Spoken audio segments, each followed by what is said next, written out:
Good evening, everybody. Welcome to another edition of Complete Sports Media's podcast. I'm your host, Darren Campbell, and of course, joining us on a Monday to do a great weekend wrap up of sports, Jason Cameron here.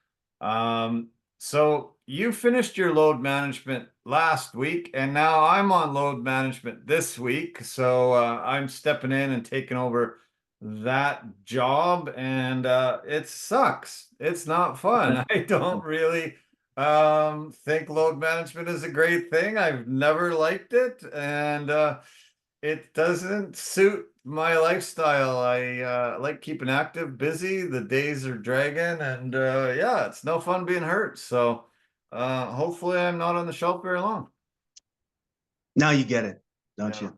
Now you get it. Yes, it is not fun, and for what you did to yourself, that's not. It's worse than what I did to myself. And let's be honest here. Let's call it what it is. So, what I recommend to you, as I've already said it, don't rush back. Take your time. Yeah. And make sure that you're good, because a back is just sorry. A back is a finicky thing. It can be Yeah. very Yeah. Yeah, I don't want it to, linger on for a really long time. So yeah, I plan to be 100% before I can make it back. But they've said 2 weeks, so I'm hoping the timeline is good.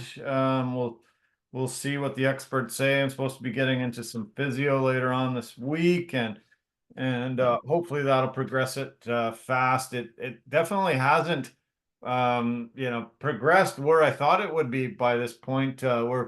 We're a little less than a week away from the injury, but still feels as stiff and as sore as it did pretty much that first day. So not a great sign, but yeah, hopefully this physio can yeah, just start me on the mend and get me back at it. So but it did give me a chance to prepare for a great podcast. So I hope we have an awesome episode today. I had a great weekend watching sports. Also got out and about a little bit. I couldn't believe how much my back bothered me yesterday. We went down to that Italian Days down on Commercial Drive, and Oh yeah. Jesus, yeah. By the time we left there, I could barely move. I was pretty bad shape, so I guess I shouldn't have done that. But yeah, there was a lot going on this weekend. We went for dinners and lunches and hung out with friends and stuff. And but yeah, the Italian Days. Do not go there if you got a bad back, because it really made me feel a lot worse. Yeah, well, you know what? When you're on your feet and stuff like that, like that's what I like when I hurt my foot there. I couldn't do anything, so I just didn't push it. Yeah. You are a little bit opposite of me. You're like, no, push harder. So yeah, it's cool. But yeah, man, I understand. I get it. Like once you have an injury of that kind of nature, what you're supposed to do is just kind of take it a little bit easy. Yeah. Yeah. Or else you can kind of pay for it. But I get it. I understand. Yeah. For myself this weekend, Friday night. Okay. My friend has been bugging me because he loves the Bad Boys franchise. He's a bad boy for life, apparently. Okay. All right. Nice. So he's like, we gotta go see it, man. It's gonna be awesome. I mean, in my head, I'm like, it doesn't look very good. Yeah. Sorry, it doesn't look very good. How long has it been between the last one that they did and this one? Like 20 years or like?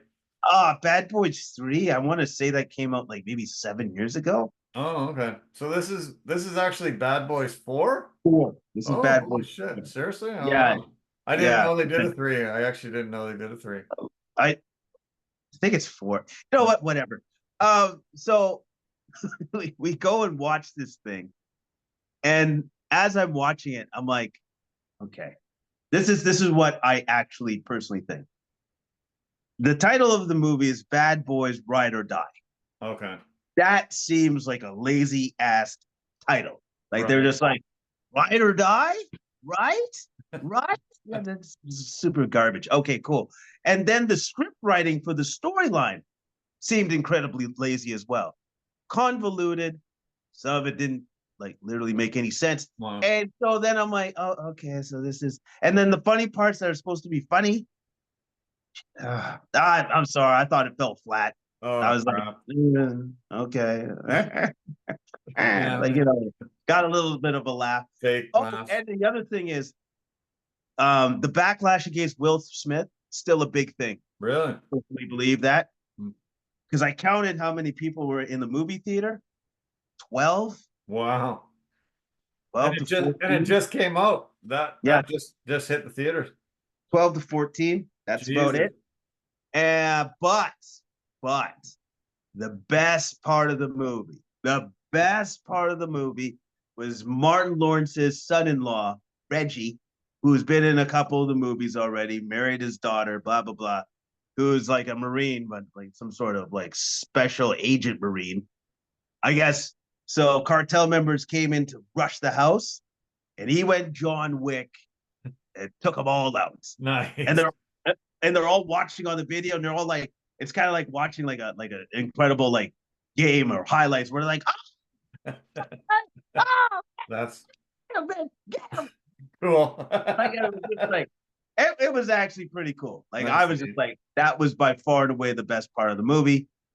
Unfortunately, it only lasted about 4 minutes, and then then the rest of the movie happened. Wow. So 4 minutes out of 2 hours, not good enough to get you a thumbs up. No, not really. Not really. Yeah. The only thing I'm very happy about is this. I didn't fall asleep. Nice. I didn't fall asleep, and I didn't waste my friend's money because I told him, yeah, I'll go if you pay for the ticket. That's smart of you. That's smart of you. Yeah, nice. He really wanted you to go bad enough. He's paying, so Yeah, man. I guess it doesn't hurt you as bad. No, You'll never get the time back, but at least you're not a little lighter in the wallet. no, because he did say, so you gonna pay me back? I go, with what money? I don't have anything. Did not bring any money. I didn't bring any money. I said, I got like a toonie. I had a buddy of mine do that when we did this Uh-huh. speed dating once. Oh, he got me nice. to go speed dating, and he kept bugging me. I kept saying, no, forget it. And then finally he said, if I pay, will you go? I'm like, well, that might sweeten the deal. Drinks and food on you though, too. And he said, okay, that's done. Okay. But it was one of the worst nights of my entire life. Like, So, not worth it. Not worth it. it I'm was never not doing a it. good night. I'm never doing this again. Never doing that again. It was No. actually really close to your house too.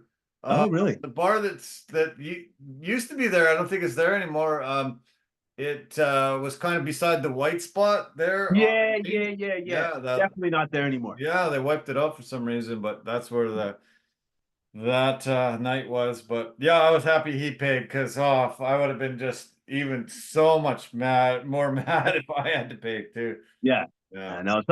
Sometimes your friends have these ideas, and you're just like, I'll go along with it, but I know it's not going to be great. And so then the best part of it was the next day when we talked, he goes, yeah, that movie wasn't very good.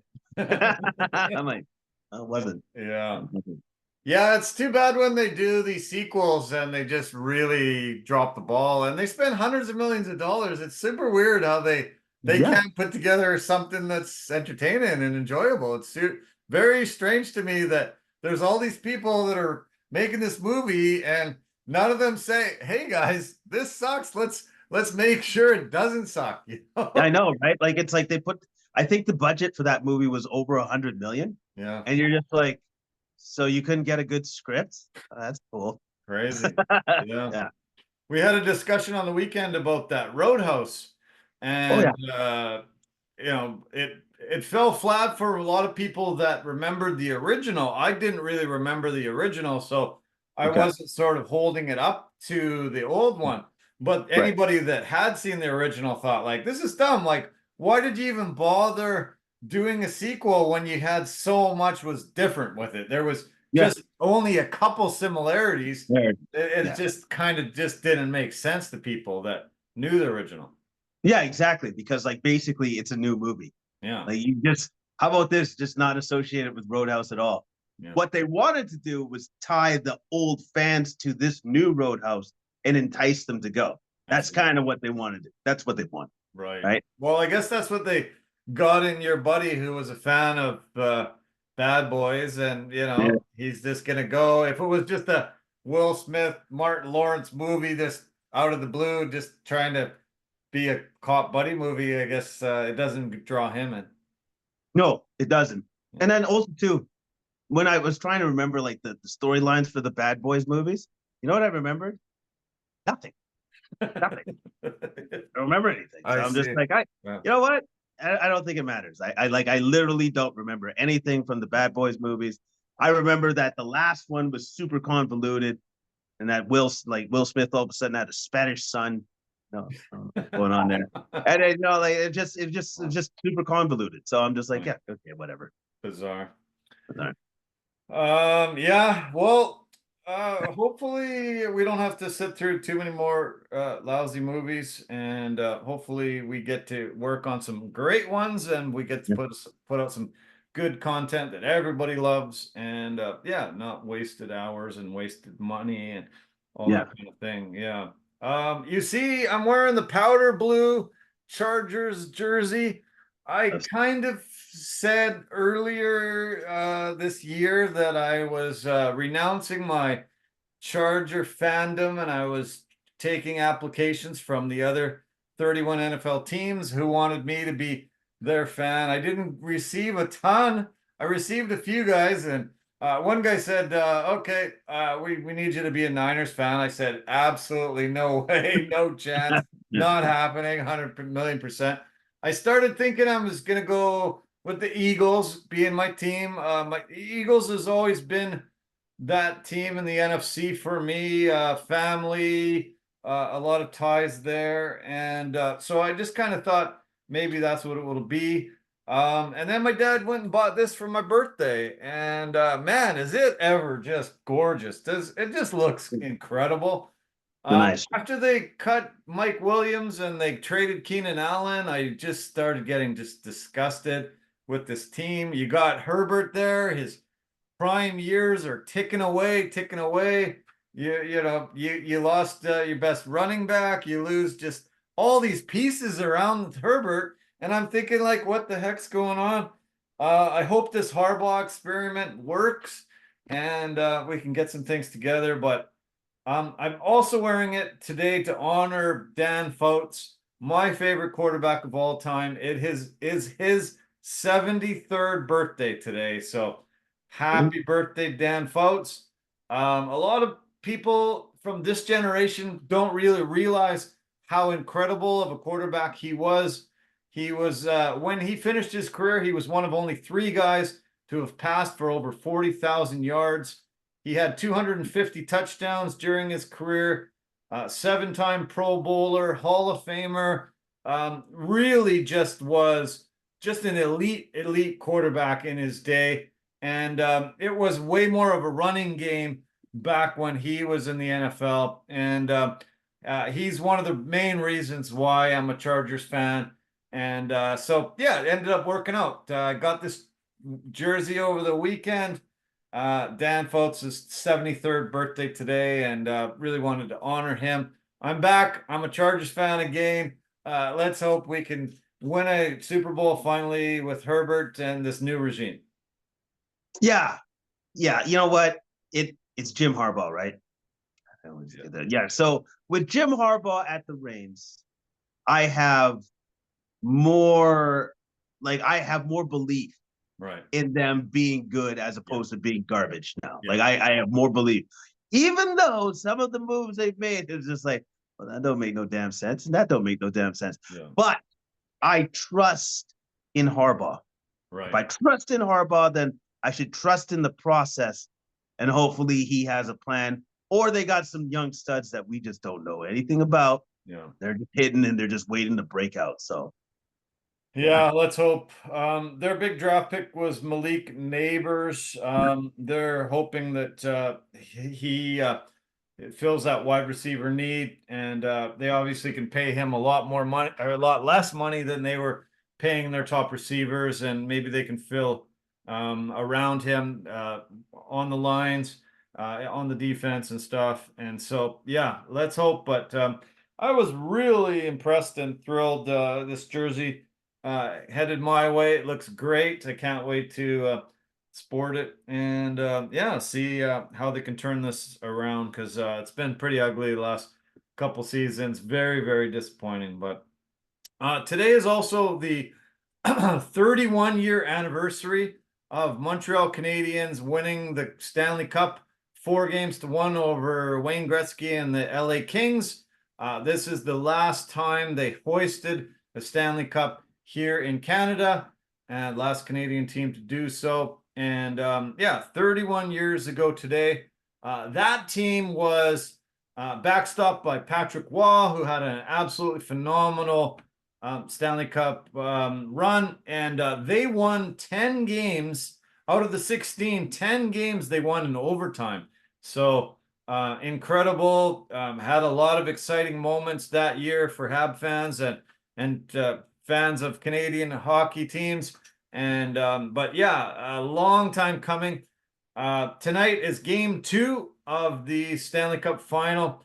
Game 1, Edmonton outplayed Florida, outshot them 35-17, and they ended up losing 3-0. So the Florida's goalie Sergei Bobrovsky stood on his head, played amazingly well. Stuart Skinner was outplayed, let in 2 goals off of 17 shots. The third goal was into an empty net. Tonight, it was the opposite. Edmonton was out shooting Florida. Florida was out shooting Edmonton heavily, and Edmonton scored the opening goal, was up 1-0. Edmonton didn't get a shot on goal until about the 12-minute mark of the first period. Their first shot goes in. They go up 1-0. Florida has tied it 1-1 heading into the second period intermission before we started here. And it'll be interesting to see if Edmonton can split the series in Florida, go back without home ice advantage anymore for Florida. We'll see how it pans out. But Edmonton is, very poised to have a good series here, but crazy enough, losing that first game 3-0, even though, Florida dominated them. Edmonton dominated them on the shots that night. Yeah, man. Like they dominated them on the shots, but as we well know, goalie can steal a game. Goalie can steal a game. And that's what the Florida Panthers guy did. He stole that game for them, which is awesome. Because if you look at that score, like what I did, where I'm like, oh, so Oilers didn't even show up. Useless. That's what I thought. Right. Until I saw the highlights. I'm like, oh, no, they tried. Yeah. Just before. Yeah, just did not get it. Yeah. So it'll be interesting to see what pans out tonight. But as I say, 1-1 game after 2. And a very pivotal game. The series never really totally starts until someone loses on home ice. But the next game is Thursday, and then they play again on Saturday. So so there'll be those games in Edmonton. The fans are coming out in droves and really supporting the team all over Canada, actually. I guess they did some polls, and they said the only province that's not cheering for Edmonton heavily is BC here. I guess because Edmonton knocked us off, and we've always kind of had issues with them. But supposedly all the other provinces and territories are on the Oilers bandwagon cheering them on. Okay, well then, good for them. You know what? All those other provinces and territories, go for it. Go cheer for Edmonton. We will stand our ground and be like, no, we don't like you. We're not cheering for you. That's it. Yeah. Go Florida. Go Florida. Go Florida. Go Panthers. Yeah. So we have a good week coming up here in the Lower Mainland. We've got the big BC Lions home opener for the CFL season. We've got over 50,000 fans going to BC Place.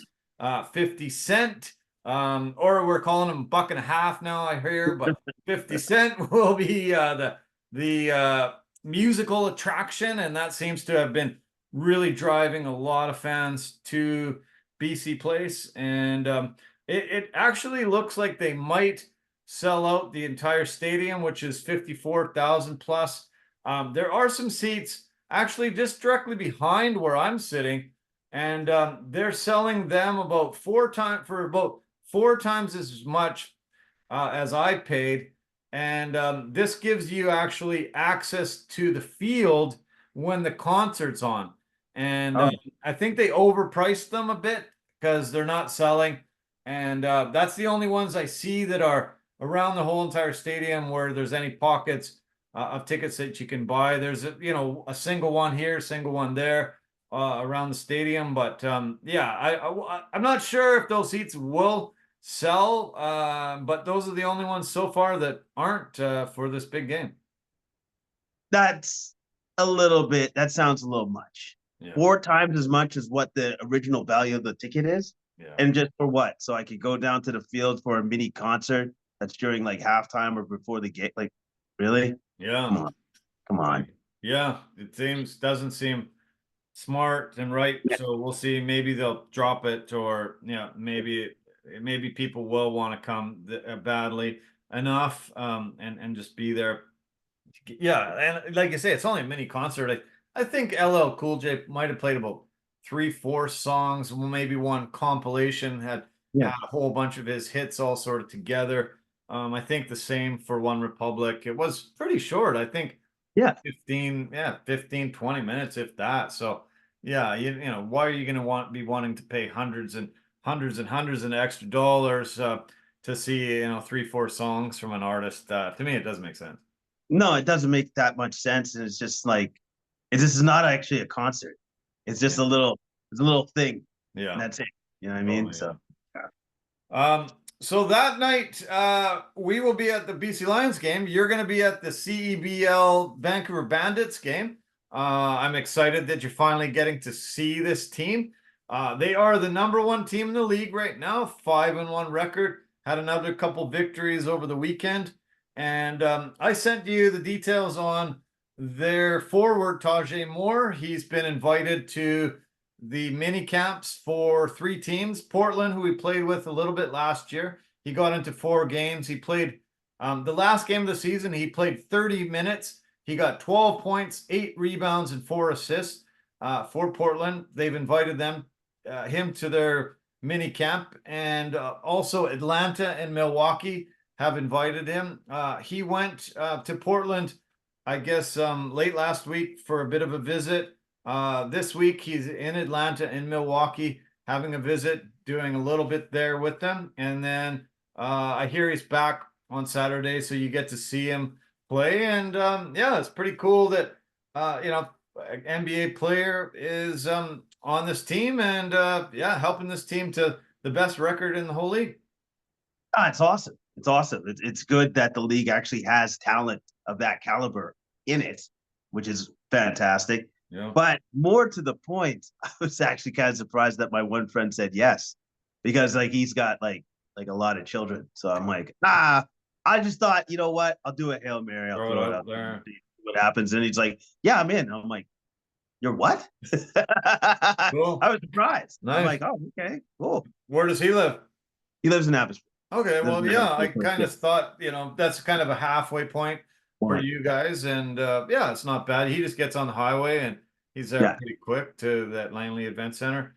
Yeah, I'm really excited. I'm really happy you guys are going because I had an absolute ball. I'm planning on going as many games as I possibly can, and it's great to see the level of basketball that they have there. It's a really good league. No, that's awesome, man. Like and it's the first time I've ever even heard of this league. So I don't know how many seasons or how many years they've been to. Yeah, This is the this is the second year. second season. Yeah, they had Okay. an inaugural season last year. Okay. Yeah. So and that's awesome. Like, cause Yeah. like I know I've always wanted to see basketball of some sort of professional, because I can't go to the NBA and see my Supersonics since they got rid of the team. Hey, by the way, NBA, anytime now. anytime you want to Bring him give back. back to the other Bring him team, back. that would be great. Yeah. Anytime. Yeah, Vancouver won on Friday. They beat Calgary 70-65. Their top scorer was Curtis Hollis with 21. On Tuesday, Vancouver beat Edmonton 93-90. And yeah, this team is great. I'm super super excited to hear how much you guys like it. I'm glad your buddy said yes, and I think you guys are gonna really enjoy it. This guy is just spectacular. I actually just found out that he won the NCAA Slam Dunk contest in his senior year. He was with the University of Houston. They made the Elite Eight that year, and That's he had a really pretty decorated college career. He severely broke his leg at some point in college and ended up having to have surgery and had to have a long recovery period, and it's kind of delayed his NBA professional career. But now that he's healthy, I think a lot of people are seeing what I saw, and I'm sure what the scouts saw in his college days, how elite he is. And he's only 25 years old. It looks like he's getting a look from at least three NBA teams. And, like I said, he played for Portland last year, was in the 4 games and played that 30 minutes in the last game of the season. So, yeah, I think sky's the limit for this guy. And I think, he'll get some looks and he'll be on an NBA roster, I'm pretty sure, this upcoming year. Well, that's great to hear that this guy who's sounds like he's supremely talented, that he's going to be able to make a roster, and some team's going to benefit from his services. So, Yeah, yeah. definitely. And other NBA news today, Dan Hurley, the coach of UConn, the two-time national winning champion to UConn Huskies, turned down the Lakers' 6-year, $70 million deal this today. And so I got a little inside information. So I heard that he turned it down because they basically said, LeBron's the coach. You're kind of just sort of a figurehead. So, we'll just get LeBron to call all the plays, and then you can just pretend you can write on your whiteboard here and there. And then also, Bronny's going to be your point guard. So, you don't have to try to pick your point guard. We've already got Bronny in there. And, you'll just be able to collect your 12 million, 6 years. And if you lose in the conference championships, or maybe even beyond, we'll still fire you, but you'll get a lot of money. So, but then he just changed his mind and said, no, I think having LeBron as the coach and Bronny as my point guard, I'm out. I'm done. Smart move.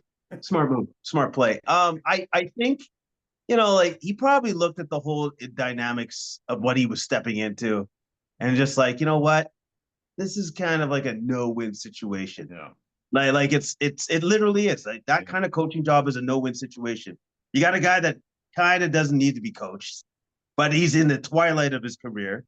You got another guy that's supremely talented, but has a hard time staying on the court because he always gets injured. Yeah. And you got a bunch of role players that don't actually work or mesh. Yeah. So, yeah, you know what? I'm just going to go back to UConn, make a ton of money that I'm already making, and possibly win another like a national championship. And if he does that, that'd be 3 in a row, and it hasn't been done since the 70s. Since John Wooden, yeah, back in UCLA days, Bill Walton and UCLA. So yeah. It would be historic for him. I'm sure he'd still get this kind of offer from teams out there next year. Especially if he can win 3 in a row like this, and he might have the horses to do so. With NIL and the transfer windows and all this kind of stuff, you just don't really know what the hell's going on with college sports now. But he was set to make more than double his salary from UConn, but I think he'll get quite the boost up after being sought after by the Lakers. I think they'll probably give him a big contract extension at UConn. Oh, I would imagine so, because I don't know, he's really good and he won you 2 national championships. So yeah, pay him more money. The guy that's the outgoing coach with the Lakers, Darvin Ham, ended up getting a job today. He will be the lead assistant coach in Milwaukee, and I'm sure he'll be in a lot happier mood that he won't have to, be scrutinized every move that he makes, and turfed out by losing to the defending champions in the playoffs.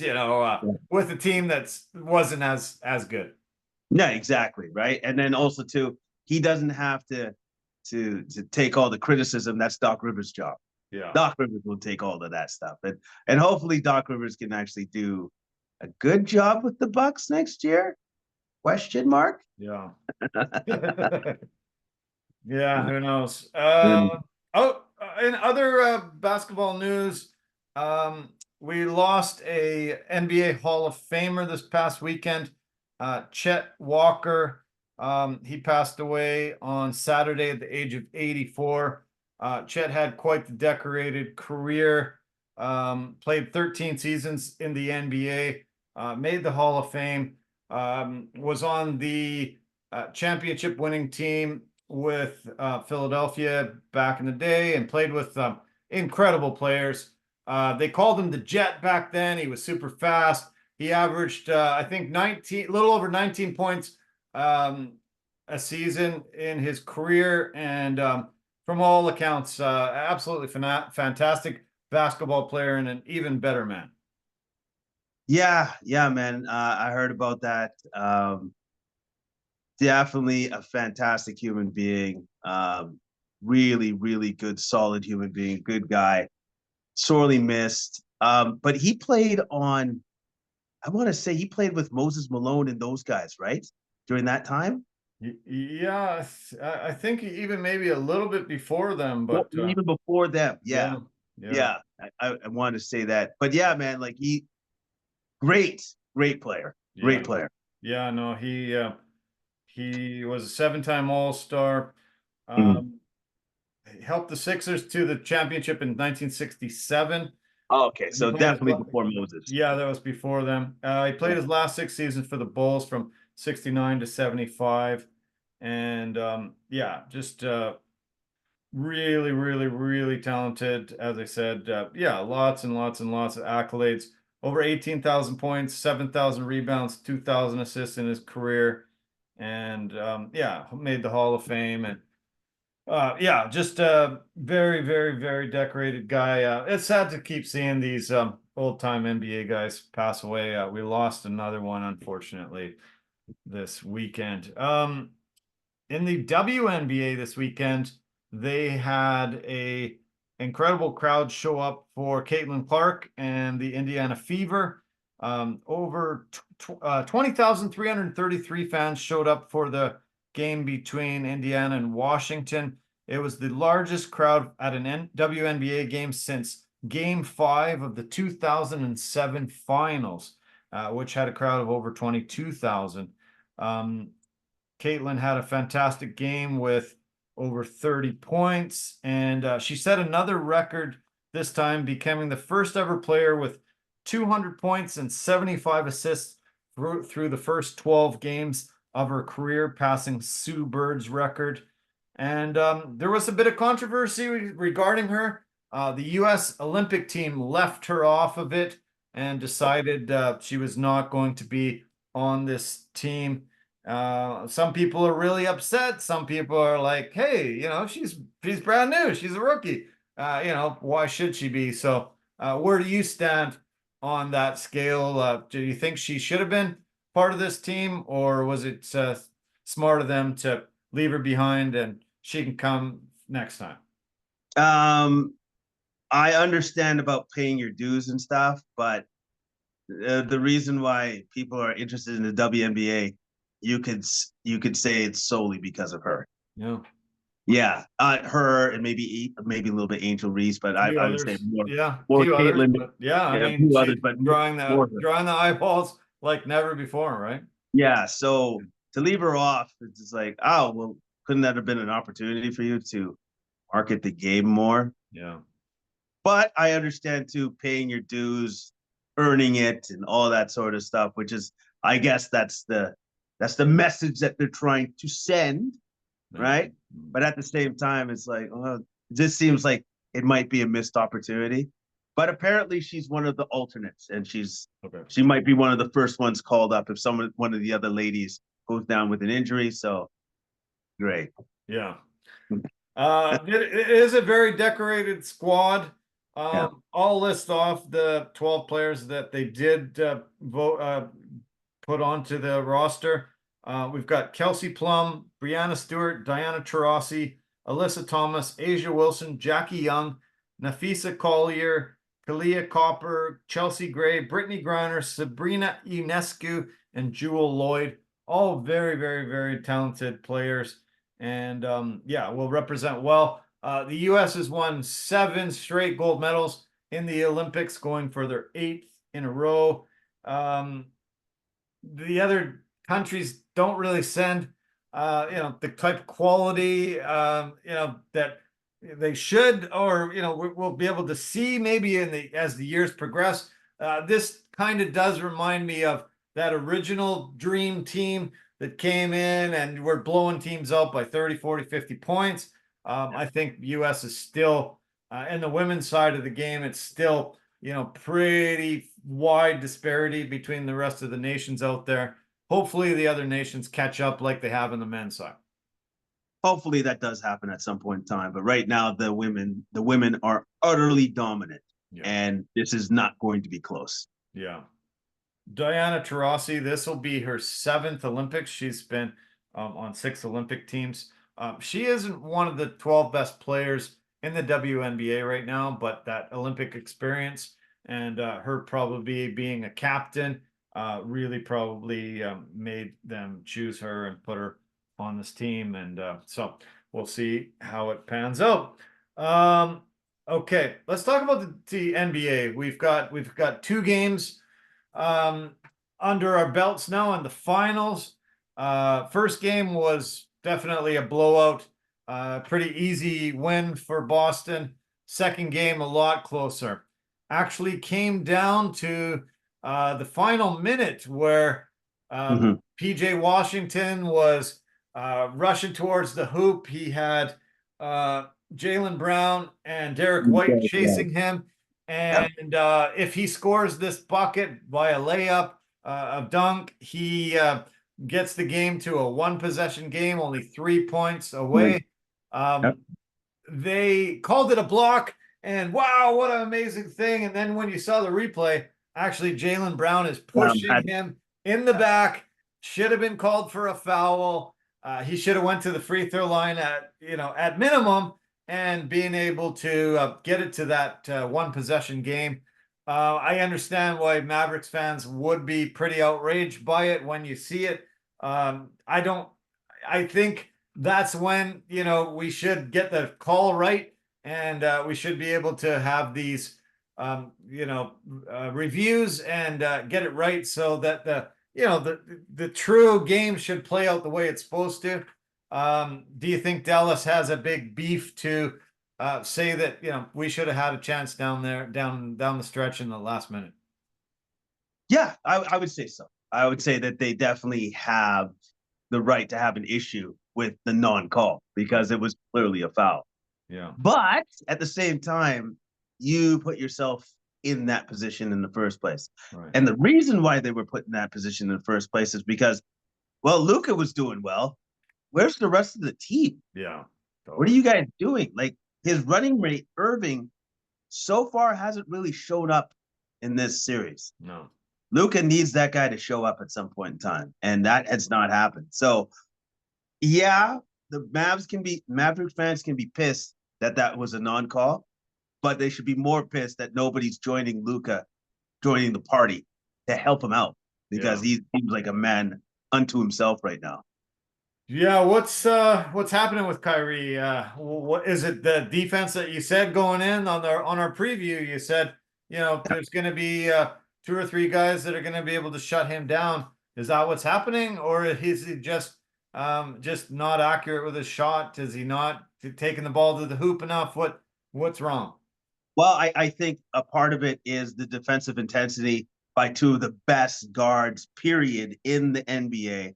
for guarding wings and guards like that, which is Derek White and Drew Holiday. I think they're giving him a tough time. And also, too, his shot is not falling. Yeah. That simply said, his shot is not falling. It's not as prolific as it was in the last series. So he's got to find his shot, and he's got to find it quick, man, because the thing with the Celtics, Tatum has not had a good game yet either. No. But Tatum doesn't need to have a good game for them to keep winning. Yeah. Because let's say this, in the first game, Porzingis comes out and looks like he's never missed a beat. Yeah. He was off for 38 days and then is just gunning Gunning threes. I think he missed his first shot and then went like 6 or 7 right away. And doing blocking shots and stuff. That's the thing that the Celtics can do. They can come at you with a ton of different guys. It doesn't necessarily have to be Tatum and Brown. Yeah. White can step up. Holiday stepped up in the last game with 26 points. Yeah. You know what I mean? Like, they can come at you. Like, that's why Luka needs another guy or another 2 guys, because the Celtics have a whole squad. They got 5 dudes. A lot of people definitely, I heard, criticize Tatum over the past couple of games, but I think practically every bucket that Drew Holiday scored was off an assist from Tatum. And so Tatum was drawing those double teams, getting towards the paint, and he would dish off to a wide open Drew Holiday. And so I don't think he was getting credit enough for his playmaking abilities, and recognizing that 2 guys, 3 guys were on him, might as well get it to the open guy, and he was doing that. It lends to my question: if the NBA Finals was over tonight, who gets MVP?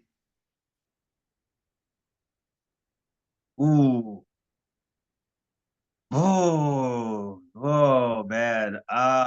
That's a good question. That's a very good question. I might lean toward Drew Holiday right now. Yeah. Like, I would lean towards Drew Holiday because he's right place, right time when it comes to offense, and his defense is always going to be on point and elite. He's going to make it tough for whoever he's guarding. Yeah. It's going to be very hard. So right now, it's Drew Holiday. He has been absolutely essential to all of the Celtics wins. That's what I would say too. Yeah, that was my pick. How does Milwaukee get rid of that guy? How do they do that? I'm shocked. He helps them win a championship, and then they say, "Oh no, we don't need you. Let's go. Let's trade you." It's shocking to me. It is, because what the Bucks thought to themselves is, we need offense over defense. But you know what they say, defense wins championships. It might not look flashy or good, but it's absolutely necessary if you want to win. Yeah. And then all of a sudden, now you could see that Milwaukee's defense overall as a team cratered without Drew. Yeah. Yeah, and that was the trade-off, man. Mm-hmm. And so then when the Celtics had a chance to pick up this guy, along with the best shot blocking guard in the league with Derek White, they're an absolute menace. Yeah. They're an absolute, and that's another reason why Kyrie's having such a hard time. Yeah. Because, I got around Drew only for Derek White to come out of nowhere and block my shot. Yeah. Right.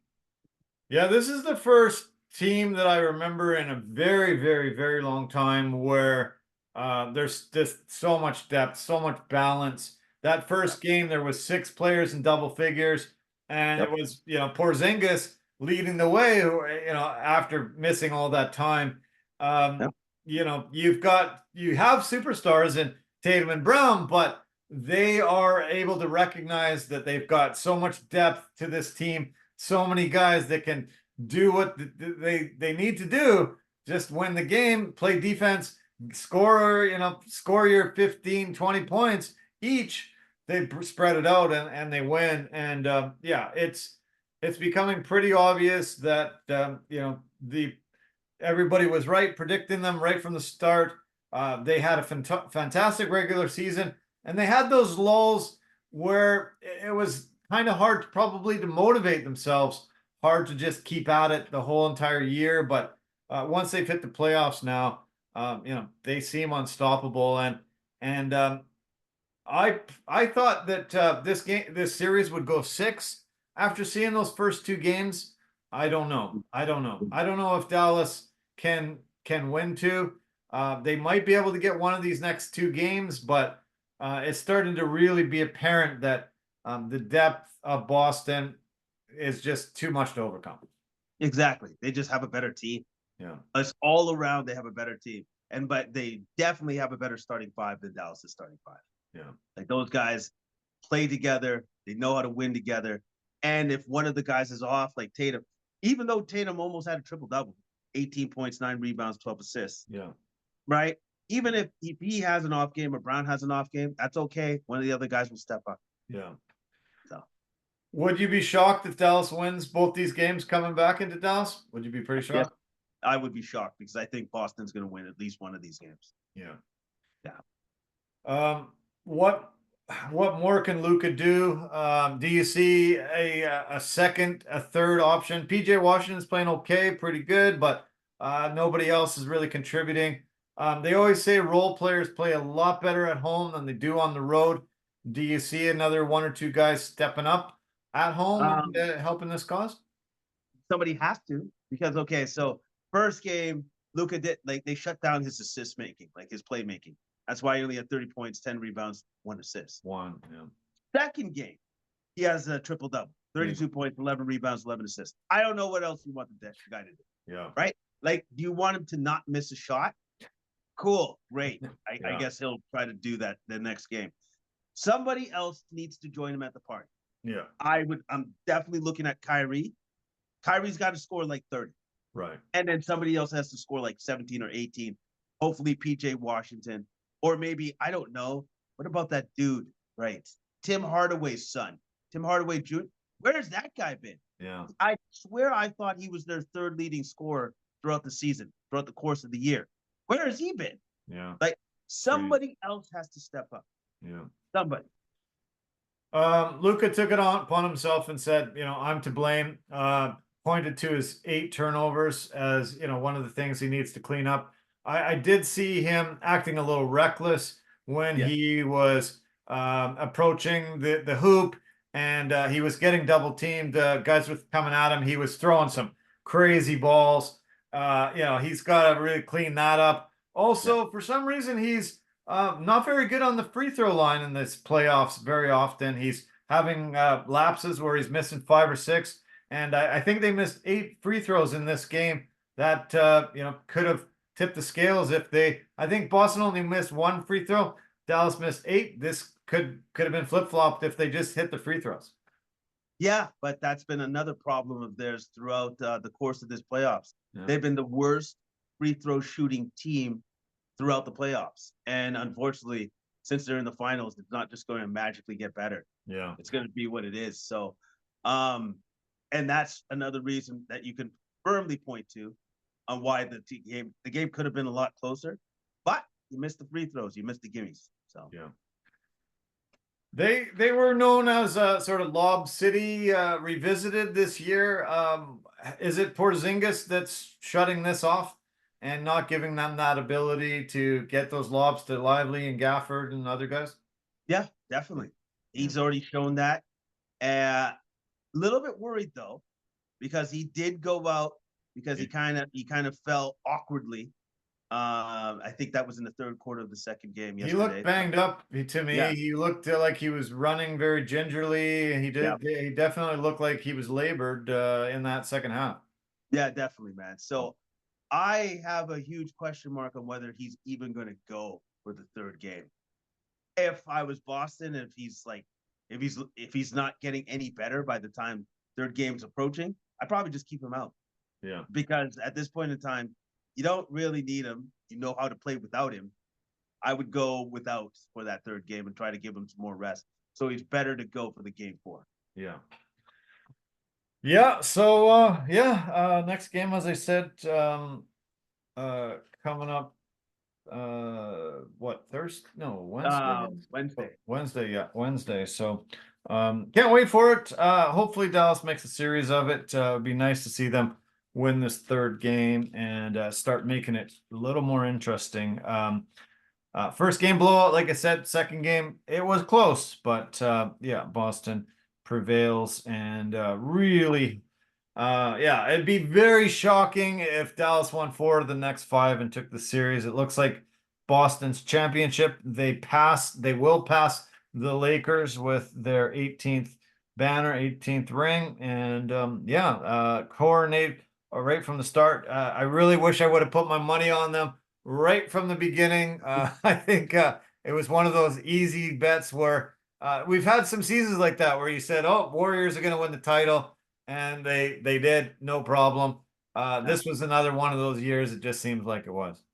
Yeah, Yeah. man. And if they keep this team together, which I imagine they'll keep the core together, the core 5 guys, I expect the Celtics to be right where they are next year as well. Yeah. In the finals. Yeah. Yeah. Yeah. Seems like they could be a dynasty in the making for sure. Yeah. Definitely, for sure. Okay, let's get into a couple other sporting events. The Canadian Grand Prix was held in Montreal over the weekend, and I don't know if you were following it, but drum roll, please. Who won? Who do you think won? Oh, the dude that always wins, Red Bull. Why can't I remember his name? Yeah. Max Verstappen. Max Verstappen. Yeah, he got the victory. Yeah, as always. This was his 60th win in F1. It was his 50th win in the past 75 races. Is that the most in 75 races? Is that the most ever? I That's got to be don't close. think I don't think it's a record actually, but see, it's pretty crazy amount of wins in that short amount of races. But yeah, it was a crazy weekend. A lot of rain. A lot of complaints from a lot of people that went there. I saw some numbers come out of here, and I was quite shocked. The average ticket price for somebody to go there is about $335, and they had 350,000 fans, which works out to be $117.5 million they made just off of ticket prices. What? Yeah, that's how much money they generated just from tickets. And then you got beer, and then you got memorabilia, and you got food, and you got parking, and you got a lot of money. People are dropping, probably $200 million they made over this weekend from this race. And a lot of people said it was brutal. One of the things that just kind of blew me away was that they had cops at locations, and the cops were fighting people constantly, kind of like Scotty Scheffler had in his golfing thing. They had cops there that were pushing people, shoving them back, saying, "Oh, it's closed off. Too many people. We can't let you in." These are people that have shelled out hundreds and hundreds and hundreds of dollars for tickets to try to go to this event, and just told, "No, it's too full. Can't let you in. Go home. Not letting you go." They lied to some of the people, saying that the qualifying was canceled because of bad weather. It wasn't. Some people took off thinking that they were being told the truth, and had to either turn around or just not be able to be there. They had a few. They have horrible. I hear they have horrible toilets and things for people to use the washroom. They had some parking that was absolute mud bogs because the rain was coming down all weekend, and they couldn't even have paved parking areas. They were just in this not even gravel, just these muddy, kind of grassy areas, and people were getting stuck. They were, just covered in mud trying to get in and out of the parking lots. Just a lot of really, really bad things that happened. And the F1 president decided to apologize to all the F1 teams, to apologize to a lot of the people that were put out by the things that went on. And now there's talk that they might remove Montreal from the F1 schedule and try to give it to another Canadian city. And so let's hope if that happens, Vancouver, some people in Vancouver can step up and make it happen here, or we get it into another city that treats the fans a lot better for, $200 million you bring into your community. It's pretty incredible that it didn't go off a lot better than it has. It sounds like it was a logistical nightmare. Yeah. Like maybe they just didn't account for the sheer immensity of how many people went to the event. Because you said 350,000, right? Yeah. I can't even fathom what that would look like. Like, I really can't. Yeah. So if we were to get something like that, look at what happened there and be like, wow, we got a lot of work to do. Yeah. Because they would have to ensure that something like that doesn't happen here. Yeah. Now, I don't know how the heck you do that, but that means a ton of planning. Lots of a work. ton of planning. Yeah. And help from the city, whatever city decides to hold the races, because you have to work in conjunction with the coordinators of the race, of the F1 race, or else it's just not going to work. It's not going to work. Yeah. And I hope a lot of the sporting events understand that you can't have police officers that, just have fights with fans, and, the athletes, some of the athletes and their families were getting pushed off by police and treated really poorly. There's got to be somebody there that recognizes there's only 20 drivers in F1. Yeah. You should be able to have somebody at each gate saying, oh, okay, that guy, yeah, he's one of our drivers. This is his family. They have VIP. Yeah, they're allowed through. And, a lot of stuff like that. It's just craziness. And I'm shocked because this race has been around for a really long time. And, it isn't a unique location. It's on an island. And so, it has its limitations to scope and size and a few other things. But, it just supposedly was run so badly that most people are really, really, really complaining a lot about this past weekend's race. You know what? Here's the funny thing. Yeah, you can complain, but you're definitely not getting your money back. Yeah. That's the one thing that we're not going to do. We are not doing that. So I would say probably the best thing that F1 could do is just take it away from Montreal, because clearly they can't handle it. Maybe not. They can't handle it. Yeah. Take it away. Maybe not. Yeah, we'll see what takes place through there. But yeah, when I started running those numbers and starting to realize that, wow, a couple $100 million over a weekend is incredible. And I think most cities would be holding their hand up very high trying to get a sporting event like that to their city. And let's hope there's some deep pocketed Vancouverites that jump on this opportunity and make it happen. Come out here. The next F1 race is the Spanish Grand Prix. Taking place June the 23rd, and I'm sure it will run smoothly there. Very, very well. Okay. I asked you, who do you think won the F1? And you said, oh, the guy that always wins. Who do you think won the PGA tournament this weekend? Oh, man. So I'm going to guess somebody brand new. Not Scotty Scheffler. No, Scotty Scheffler won again. Oh, Scotty Scheffler? Oh, Scotty. Yeah. Now, hold on a second. Did he have like a run-in with the cops again and then come out of jail and win? No, thankfully not. I think he got through unscathed, did not have to wear some prison garb this time, and was able to put that a little bit in his rear view and pulled off a victory. Beat Colin Morikawa by one shot and beat our Canadian Adam Hadwin, who ended up in third place.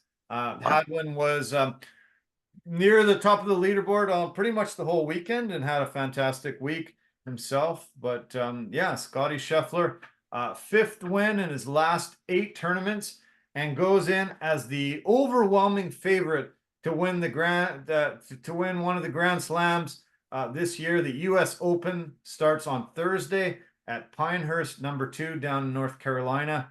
And he is by far the betting favorite heading in this weekend. Oh, right on. Well, I'm definitely rooting for Jailhouse Scheffler. Like I'm rooting for him, and I'm hoping that he can pull off some more magic. Nice. Maybe he needs another cop though to really help him out. beat them up a little bit. Great. Yeah, no, those are the guys back in Louisville. We'll talk about Louisville this in a few minutes. That's where the UFC was this weekend. But oh, awesome! So something bad happened. yeah, That's there good. was a lot of craziness there, I'm sure. Yeah.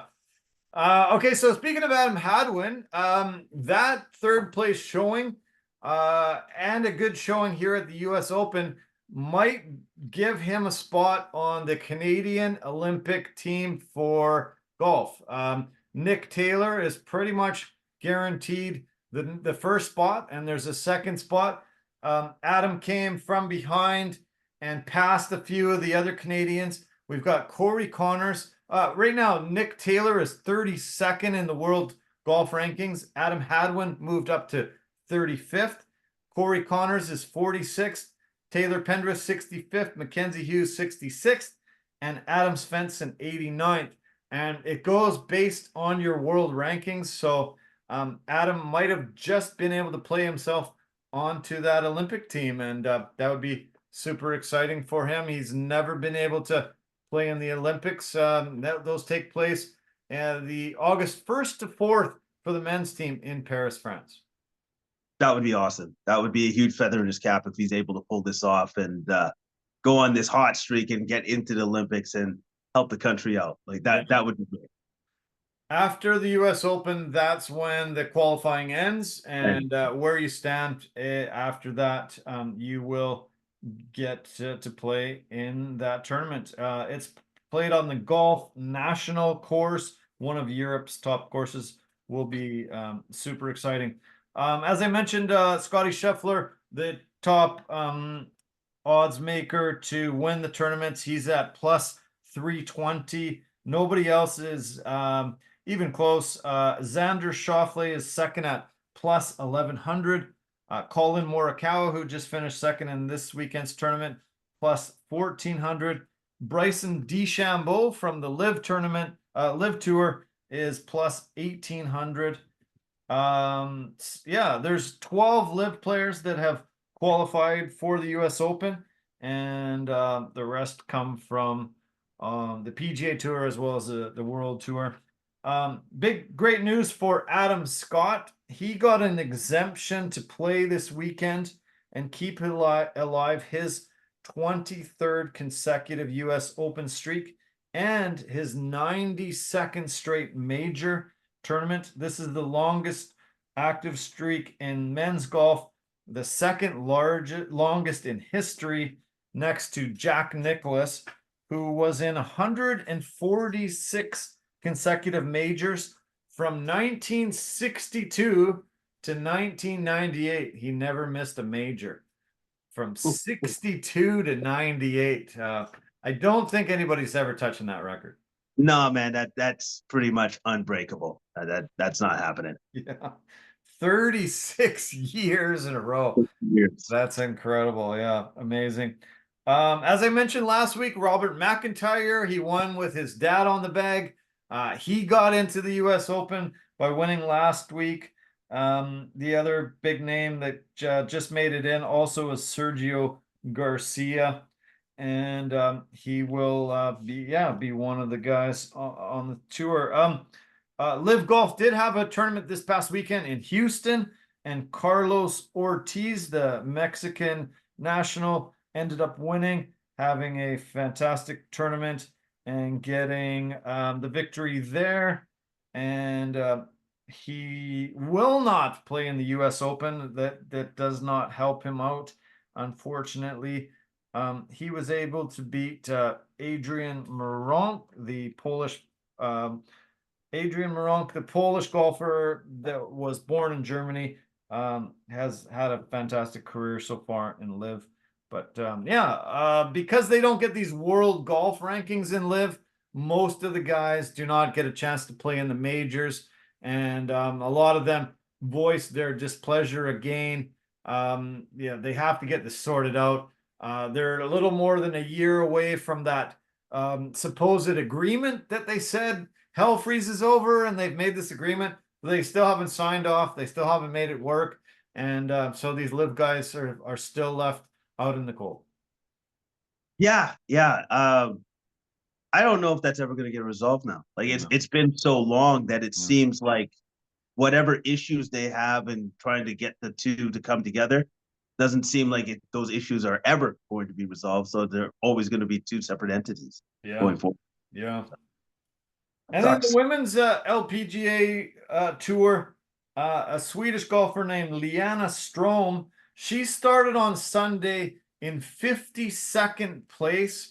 She shot a 60, a 12 under 60, and took the victory by one shot in what's called the ShopRite LPGA Classic. It was the largest comeback in LPGA history. There was somebody that had come back from, I think, 23rd place and won before, but she came from 52nd to pass every one of the golfers. She was tied for last and passed all the golfers and ended up winning the tournament with an absolutely incredible Sunday. Yeah, that is absolutely incredible because she was last and won it off of incredible golf, incredible shooting. So great job. Yeah, yeah, very impressive, incredible, good for her. Yeah. Okay, in the world of soccer, the Euro Cup starts on Friday. The host Germans will play Scotland. Incredible tournament, always just amazing, amazing, amazing soccer. Can't wait for it. The last tournament back in 2020, Italy won against England on penalty kicks, and the celebration in Italian communities around the globe was phenomenal. I was down on Commercial Drive like I was this weekend for Italian Days, and the party was epic. It was fantastic. Let's hope Italy has another great showing at this tournament. They have won it twice before, same as France. Germany and Spain are the only countries that have won it 3 times. No other team has won it out of those 4 countries more than once. They're saying that England is actually the betting favorite this time, and I got the numbers here in a sec, but should be a absolutely incredible tournament. England is the betting favorite at plus 300. France is next at plus 380. Germany plus 430. Portugal plus 650, and Spain plus 750. And as I mentioned, Germany is the host team. We'll get that boost from all their home fans in every one of the games. And should be a fantastic tournament. Can't believe how great it is. If you don't really follow soccer very much, do yourself a favor and watch some of this tournament. It's incredible soccer, some of the best you're ever going to see. Yeah, absolutely, definitely agree with that. Because like there's your patriotism's on the line, playing for your country, and it's some of the best soccer players on the planet are playing in this, and so it's going to be high level, it's going to be elite, and it's going to be extremely entertaining. I'm really looking forward to some of the games. The Italy-Croatia game. I love going over to the Croatian Culture Center on Commercial Drive when Croatia is playing. They're playing Italy, so it'll be quite the craziness on Commercial Drive here locally, all over the world. The games, some of the other games that really stand out were definitely that Germany-Scotland game that kicks off. The Netherlands-France will be one of the incredible games in the group stages. There are, just incredible matchups, and it's going to be really good.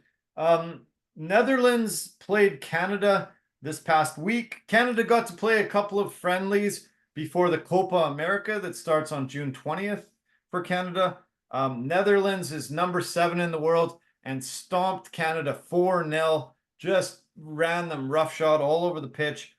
They played the world number 2 France over this past weekend, and they were able to hold them to a 0-0 draw, which was absolutely incredible. Number 2 in the world, France, and held them to a draw. Really incredible. And next up, we play number 1 in the world, Argentina, Lionel Messi and his boys in Copa America, June the 20th.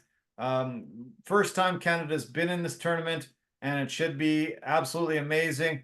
We've got a great squad, new coach. Let's hope we can do something. It's going to be tough, but yeah, we get to play some of the best countries in the world coming up, just like these friendlies we just played this past week.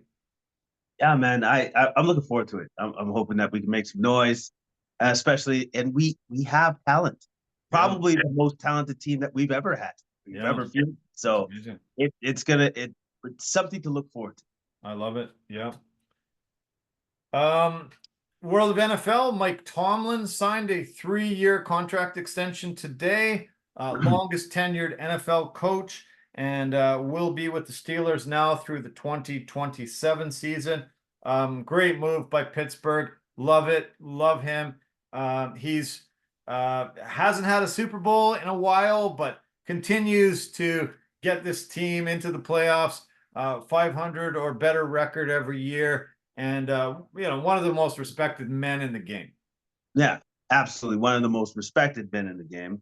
That's a great description of him. And also, too, are you going to get a better coach than Mike Tomlin? No. Like, if you're the Pittsburgh Steelers? No, man. Like, that guy is basically, he's a Steeler. Like, he epitomized Steeler culture. Yeah. So, yes, you should re-sign him. Yes, he should be there as long as he wants to be there. That's true. As far as I'm concerned. That's true. Yeah. Yeah. Make him a lifer. Yeah. Give him a lifetime contract. And yeah. Darren Waller, the tight end for the Giants, retired from the NFL today. He played 12 games for the Giants in 2023. Only 52 catches, 552 yards, and only a single touchdown. Seems to have lost a step and has decided that this will be it. It saves $11.6 million in cap money, and will they will only have to take a $2.5 million hit in dead money. And they were able to get a tight end, Theo Johnson, in the draft in April, because there was wide speculation that this might be it for him. And today he made it official. It's a shame. And like he's a great player. And it sucked to see his downfall. Just like his athletic gifts weren't giving what they had in the past. Yeah. But it's good for him to realize that, you know what, the game has maybe passed him by and it's time for him to walk away, and he didn't hang on. So yeah, good for him. Yeah.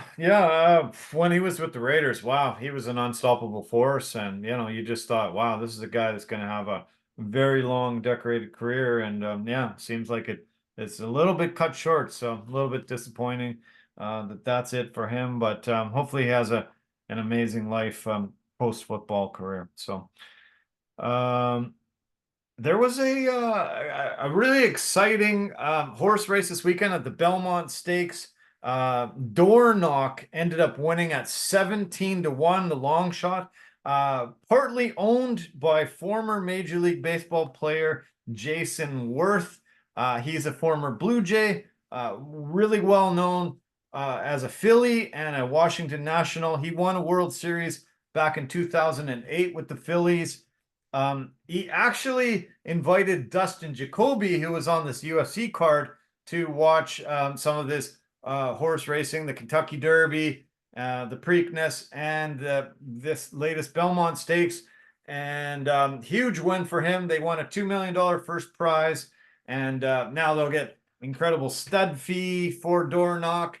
And a really, really amazing moment for a guy that had a very decorated Major League Baseball career and now has got into horse racing and obviously having great success there. Yeah, no, and kind of unexpected success because, well, it's not guaranteed. It's horse racing. So great job by him to have his horse win. Yeah. At such long odds too as well. Like, so that's fantastic. Yeah. Must have made a lot of people some big money whoever bet on him. Yeah, was able to beat Mystic Dan, who won the Kentucky Derby, Seize the Gray, who won the Preakness, and I think he finished 10th. I think the horse finished 10th in the Kentucky Derby, but was able to win the Belmont Stakes. The Belmont racetrack is undergoing a $455 million renovation.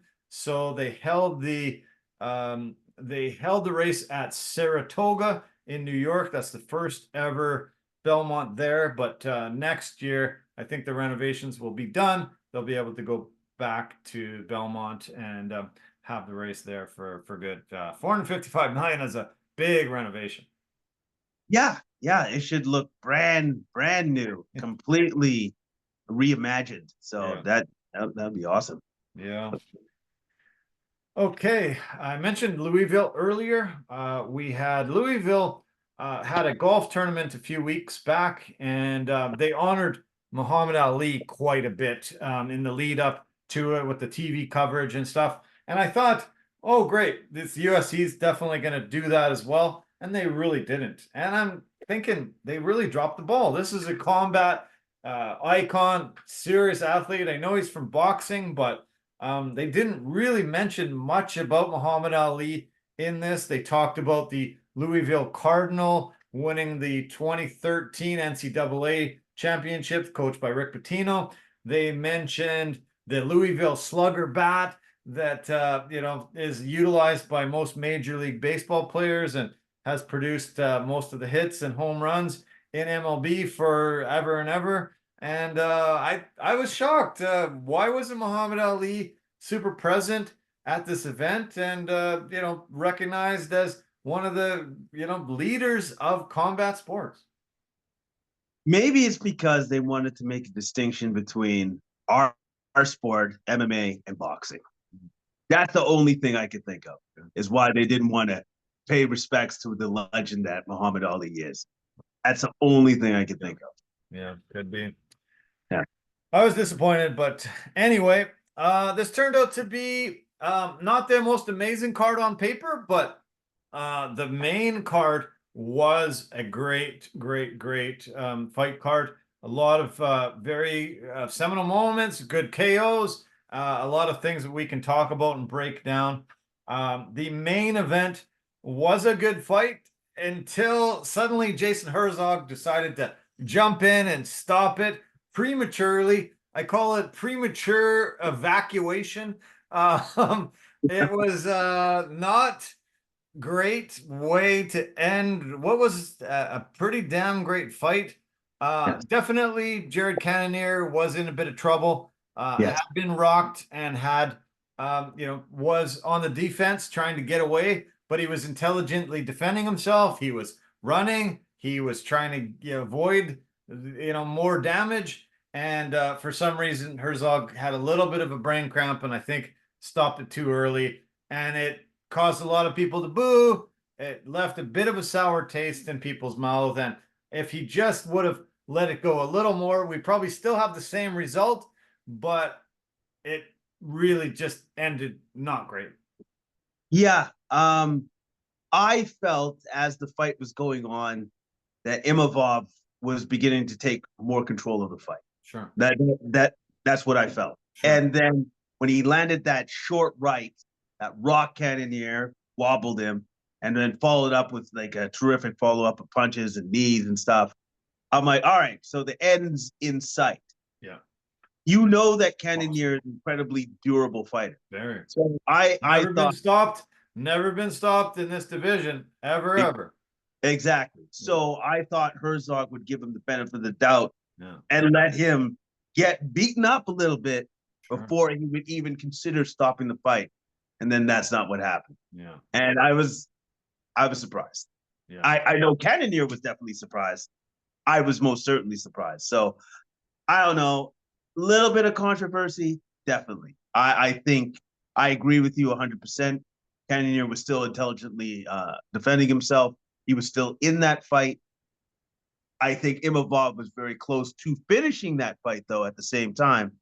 But that never happened. That conclusion was taken away from us. Yeah. When we got a chance to see the judges' scorecards, Cannonier was leading 2 rounds to 1 on 2 of the 3 judges' scorecards. All 3 judges had Cannonier winning the first round. Yeah. 2 of the judges had him winning the third round as well.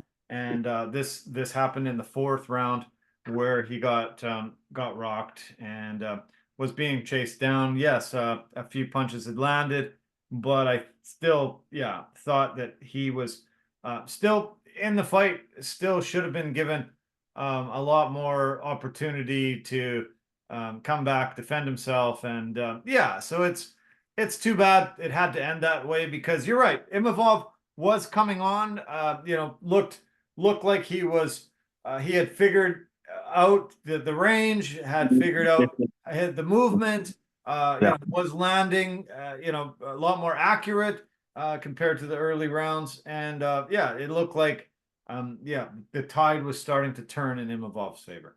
Yeah, like the tide. Yeah, definitely the tide was starting to turn. The momentum was beginning to gain on his side of things. But yeah, unfortunately, it was a quick stoppage. Yeah. Quick stoppage. So. Yeah.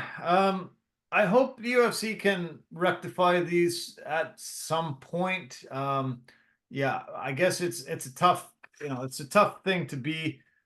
We're not right in a guy's face. We don't see his eyes roll back sometimes. We don't see that blank stare. We don't see, necessarily from television, we don't see what the referee sees when he's the third man in the octagon and seeing, hearing the shots, seeing the shots, so Jason Herzog, one of the best referees in the business, very rarely are we criticizing, him. And he doesn't really, we don't speak about him very often because there hasn't been a ton of controversy over some of the things that he's done. Yeah, he's usually always solid. Always solid. But even the most solid refs, well, they can make mistakes. Yeah. I don't know necessarily if he would think it's a mistake because, again, he's in the octagon. Maybe he saw something that we definitely could not perceive through our TVs. Yeah. But at the same time, it looked like a quick stoppage. It did look quick. Yeah. We'll see what Cannonier says. We haven't heard from him, but we did hear from Imavov. He called out Sean Strickland, wants to fight him. Sounds like Strickland is really just waiting for a title shot next. So probably will not be taking any comers, anybody that calls him out. So Imavov is going to have to come up with a different opponent, but pretty impressive against Cannonier. Cannonier still looks amazing at 40 years old, looks super tough, looks incredibly great shape. This shouldn't knock him back much. He was number 4 ranked coming in against number 7 ranked. They might switch positions, but I don't really think I'd put Cannonier back down in 7, maybe only 5. 5. Yeah. If I put Imavov in 4. No, that's exactly like he'll move down a rank, but he shouldn't be moved down to 7. No. The co-main event was actually a fight that I kind of looked at and thought, oh, the UFC is trying to retire one of these 2 guys. Both of them came in not looking very good in their last little while. Dominic Reyes had not had a win since 2019 on a 4-fight losing streak, 5 years since he last won, even though he was one of the guys that gave John Jones his hardest fight. Alexander Gustafsson and Dominic Reyes were probably the 2 guys that have given John Jones his hardest fight in his career. Dominic Reyes seemed like that was his highlight of his life, and he was just going down. Dustin Jacoby also had lost 4 of 5 coming in, and I just thought, okay, weird co-main. Guys really, not looking very good in the last little while. And they both came out firing. Weren't trying to, play defense and feel each other out. They were both throwing bombs and trying to knock out. And Reyes was the guy that landed, was able to, put Jacoby on skates and take him out. And this was a huge win for Dominic Reyes against a very, very, very tough guy that's been in a ton of wars over his career. Yeah, and it was impressive. Yeah. I loved how they both threw caution to the wind. Yeah. I think they both knew it's like, well, we're both in not very good situations, and we both need to do something spectacular in this fight. We need a knockout, and that's what they both went for. Yeah. Kind of what the crowd wanted to see for sure. Right. I was impressed because it looked like Jacoby was about to take control of that fight until he got caught with a counter left from Reyes. That wobbled him, and then Reyes landed that vicious knee. Vicious knee. Yeah. Knocked him to the ground. Jacoby gets up only just to get pummeled. Pummeled on his feet. Yeah. Until he comes in to rescue him. And by the way, there's no controversy here. No. No, it was a true good stoppage. Yeah. Reyes, the lefts that he kept landing were just vicious. Like Jacoby just he got up and he was trying, but then another left hit him, and then he went back down a little bit, and then he got up, and then another left. And those lefts were just right on the button, and just, it just wasn't giving him an opportunity to get back into this. No, it didn't give him a chance to recover. Stayed on him until he got him out of there. Yeah. It was amazing. Yeah, good for him. I was surprised no bonus for Reyes. I thought for sure $50K was coming his way. He got paid so well that they thought, oh, okay, we'll give it to some of the lesser lights who aren't making the big money. But I thought for sure he's getting one of those $50K bonuses. Well, if he didn't get it, I'm pretty sure I know who did. Yeah. I'm actually positive I know who did. Positive. Okay. All right, but we'll wait. You can pick right now. You can let me know, or just we keep going. I'll tell you right now. That was the Hulk. Yeah. He got. Oh yeah. Case. Oh yeah. Because just the way that he set up that knockout was devastating. Spectacular. He pulled back as Stoltzfus was against the cage and did the spinning elbow to his chin, and it was perfect. Yeah. Boom. Yeah. And you notice that Stoltzfus got back up, but he didn't know what dimension he was. I don't even think he thought he was on planet Earth. Probably thought he was on planet Mars. He did not fight that. No. You remember that? Like he was just like, normally another fight would be like, oh no, I can still fight. That he was just like, I don't know where I am. They released details today that said his face is fractured in many places. He's got fractures throughout his face. So he's gonna be a long recovery. The first spinning elbow landed, hurt him. The second one broke his face in many places, and it was one of the most devastating spinning back elbows that you're ever going to see. I've ever seen. Like, I remember when it connected, you could hear it. Yeah. And I was just like, oh man, no, and you notice what happened? He walked away because the fight was over. Yeah. He knew. Yeah.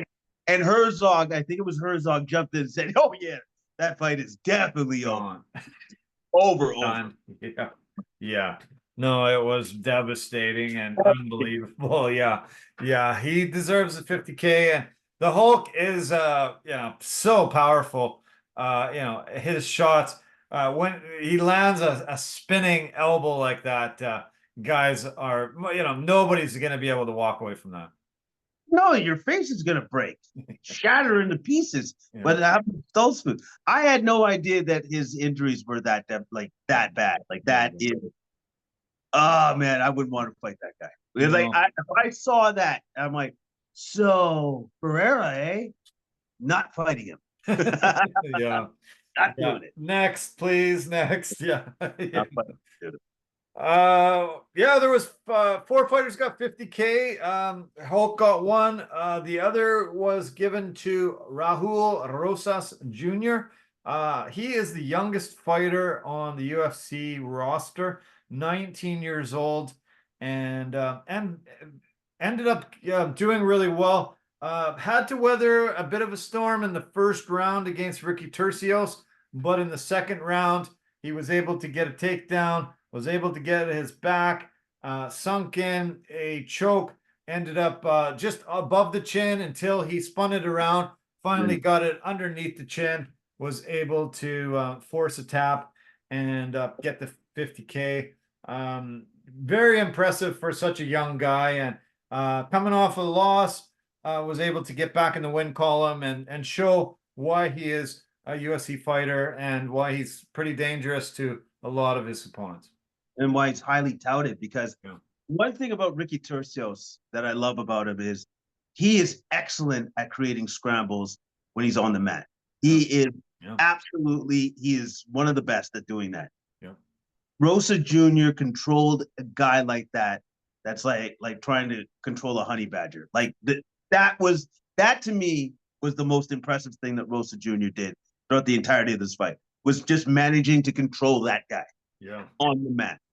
And the fact that he did that and was able to get the rear naked choke, excellent win by Rosa Jr. Excellent win. Yeah, amazing. Yeah. Incredible.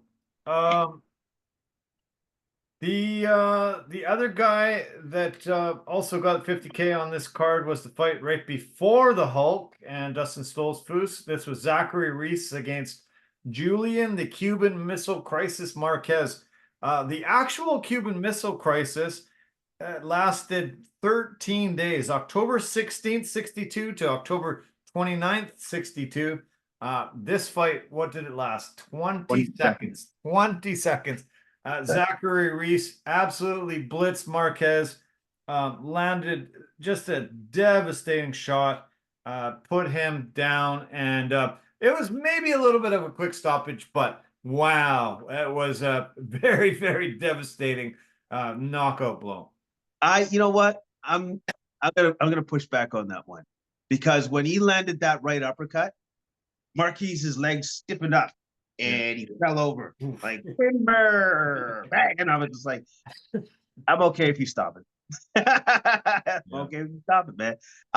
Reese, that was impressive. Maybe. That was such an impressive win. I was very impressed. Yeah, that was incredible. Yeah, against a really tough guy in Marquez. So yeah, 50K for him there.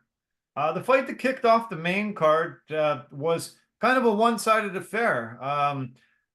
Puna Soriano came into this fight and said that he had really considered retirement.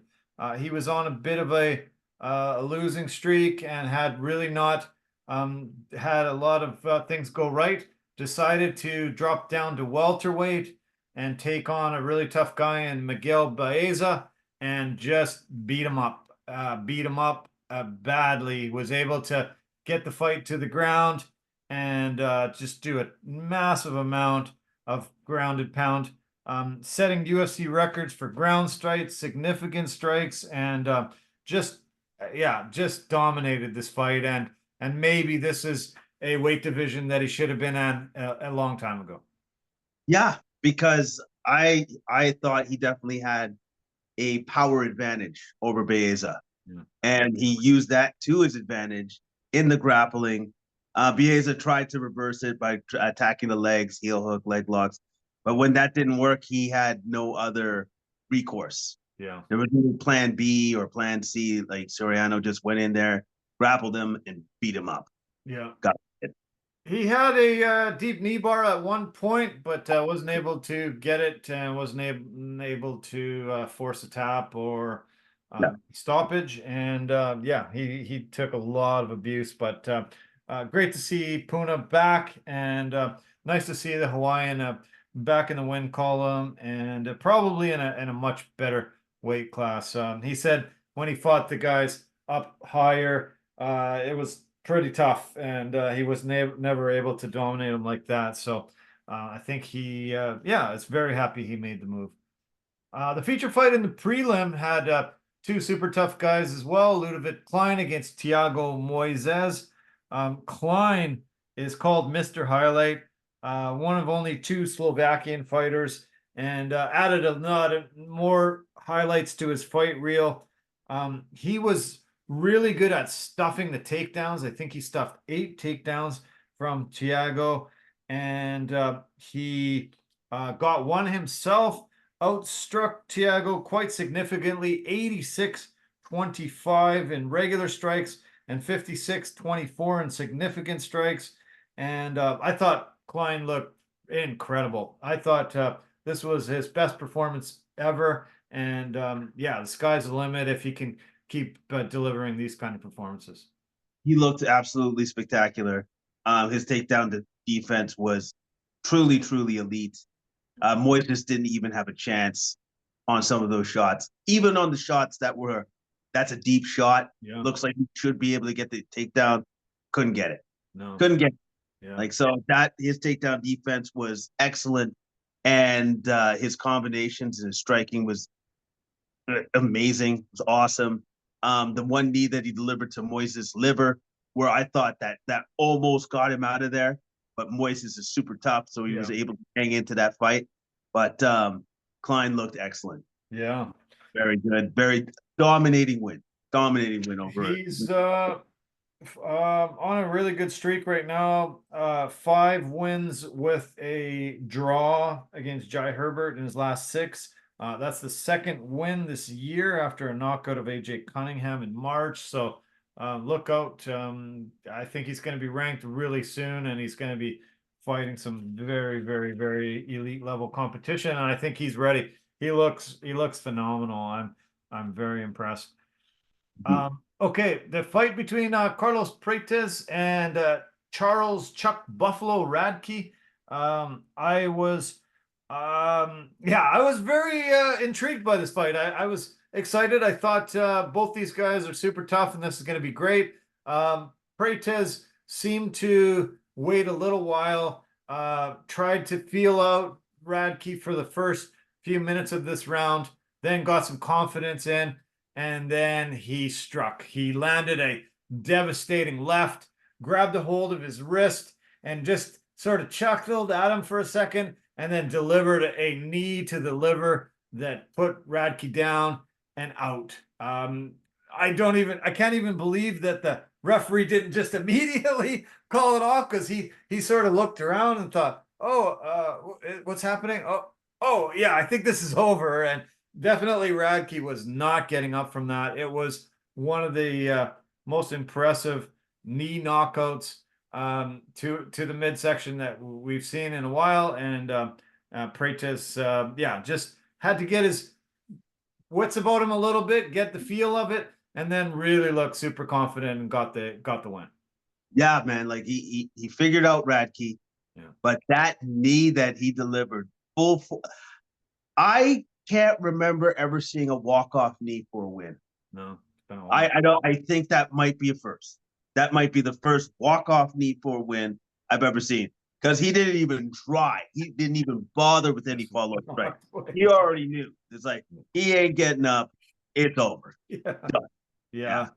I thought Radke broke a few ribs, but he got up, and it was just that liver shot that just rendered him defenseless. And I haven't seen much of this referee. His name is Blake Grice, and I was kind of like, okay, buddy, that immediately needs a way off. We don't want to have a guy take some grounded pound, but luckily Prates had already walked to the other side and celebrated his victory, so he didn't have to worry about this guy taking unnecessary punishment.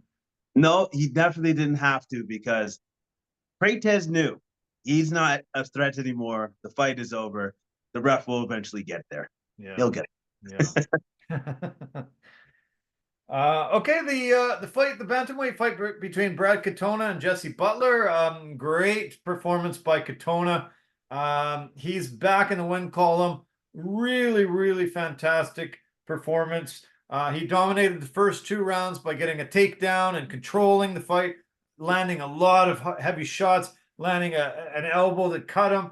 And then the 3rd round, he decided, hey, I can win this fight even standing. Even dominated there in the striking department, and easily won the decision. 2 judges had it 30-27, one had it even 30-26. Great win by Katona. the Canadian-born, Irish-trained fighter, the only two-time winner of Tough. Great to see him get another win.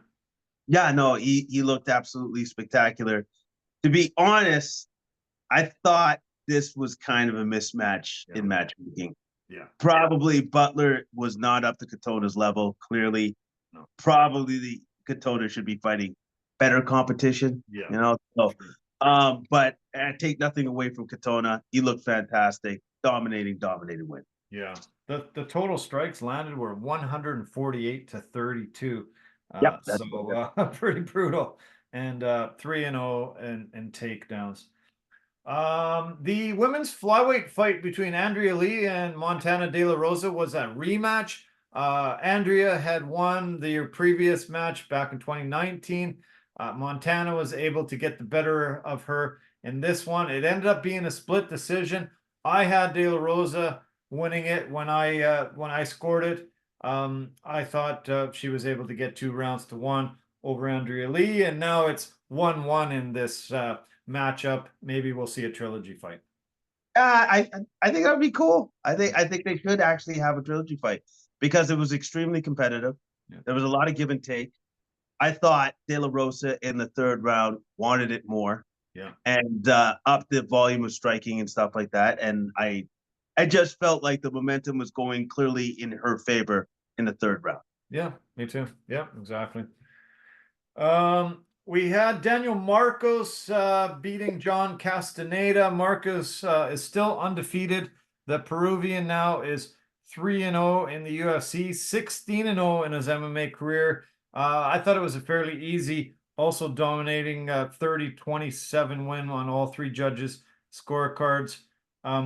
He was able to stuff most of the takedowns and was able to just keep the fight standing, where he definitely seemed to have the speed advantage, the movement advantage, and was able to get the win. Yeah, he was definitely the better striker of the 2, and definitely the harder hitting striker, harder hitting puncher of the 2. Yeah. He had great knees that were up the middle. The one thing I didn't like about Castaneda's approach and his game plan was when he threw a leg kick, it was just a slapping leg kick. It wasn't like with any emphasis or power. That's not going to do him any favors. That's not going to do him any good going forward. If you're going to throw a leg kick, throw a leg kick. Yeah. Throw with the intent to hurt. So, but Marcos looks absolutely awesome. And yeah, great win. Dominating win. Yeah. The women's strawweight fight between Denise Gomes and Eduardo Mora. It was definitely Mora wanted the fight to the ground. Gomes wanted the fight standing. Mora ended up having 26 takedown attempts in that fight, landing 5 of them. Not enough to sway the judges on her side. Gomes badly outstruck her. I think my numbers are 132 to 27, and definitely Gomes deserved it. I couldn't believe how many attempts there were. 26. That's got to be maybe close to a women's record. And yeah, she just wasn't able to keep the fight on the ground like she wanted. Took her first defeat in her MMA career. Yeah, like Mora was desperate to get it to the mat. Desperate. Gomes knew it, and for the most part, that played into her game plan. Was able to get her strikes off. Yeah. Mora needs to learn how to, fight on her feet. Yeah. To set up the takedown, because eventually, once she got tired, shots were labored, lazy, easy for Gomes to defend, easy for her to take advantage of Mora. True. Yeah, you're right. Do you want to mention anything more of the other first 2 fights? They were on the early prelims that I did not get to see. I didn't get to see them either. Mora and Gomes was first one for me. Okay. Let's preview quickly the UFC this coming weekend. It's from the Apex UFC on ESPN 58. This has the flyweight main event between number 5 Alex Perez at 25-8 against number 13 Tatsura Taira, undefeated fighter from Japan, 15-0. This was supposed to be Tagir Ulanbekov, number 11. Unfortunately, Ulanbekov was hurt, and so they put in Tyra. I think this might be a little bit more than he can chew. A 13 facing a 5. What are your thoughts? It could be interesting. Yeah. Like it depends. Like sometimes you take on a challenge. Maybe it's a little too soon for Tyra, or maybe he's actually ready for it. I'm curious to see which one it is. If it's too soon or if he's ready for the challenge. We'll see. Perez is coming off a big win over Mateus Nicolau by KO just in April, very recently. That stopped the 3-fight losing streak for him, and I was questioning why he was still number 5 coming off 3 losses in a row. I think you and I had this discussion a little bit, but that performance kind of put me to shame and made me go, okay, maybe he should have been still there. He got the 50K bonus, one of the fights of the night, and kind of shut up some of the doubters. So we'll see if he can get another good performance against an undefeated fighter coming in. As Tyra, he's had a bunch of fights canceled recently. He was supposed to fight Joshua Van early June and missed. That fight got canceled. He was supposed to fight Tim Elliott in May. That one scratched. He is 5-0 in the UFC, and his last win was against Carlos Hernandez, a knockout December of 2023, early in the second round. And this could be a step up of competition. When you look at his resume, there's not a lot of names that jump out to you. Tough guys that he's fought to get this 15-0 record. So we'll see. The 2 fighters that are off this card that aren't going to be the guys that he was supposed to fight that got canceled are fighting on this card. Gear and Josh Van are fighting each other. So I don't know what happened. I don't know why this. I'm not sure. I have to do a little bit of digging and figure out why there's been this shift and this change.